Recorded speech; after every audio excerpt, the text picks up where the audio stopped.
आज तिला समाजामध्ये आपल्या मनासारखं वापरलं जातं. आयुष्यामध्ये तिला 3 वेळा नटवलं जातं, तेही आपल्या स्वार्थासाठी. पहिली वेळ जेव्हा ती वधू म्हणून आपल्या घरामध्ये येते तेव्हा तिला नटवलं जातं. का तर आपल्या मुलाला बायको मिळणार असते, आपल्याला सून मिळणार असते म्हणून. दुसरी वेळ जेव्हा ती बाळणपणामध्ये असते, 7व्या महिन्यामध्ये ती माहेरी जात असते तेव्हा.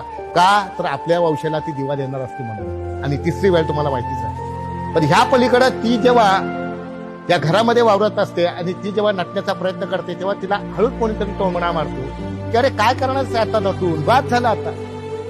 तिला उठायला उशीर झाला तर सर कोणतरी बोलून जातो, किती वेळ झोपशील. तिला बोलू दिलं जात नाही, तिला आपुलकीचा प्रेमाचा स्पर्श नसतो.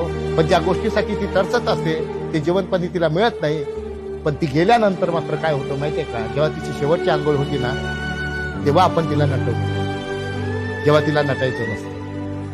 जेव्हा ती उठणार नसते तेव्हा आपण म्हणतो की हवं तर 2 तास झोप अजून, पण आपल्या मुलांसाठी आपल्या नवऱ्यासाठी एकदा तरी उठ, 2 शब्द तरी बोल. जेव्हा ती बोलणारच नसते आणि जेव्हा तिला स्पर्श जाणवत नाही तेव्हा मात्र आपण तिला मांडी देतो.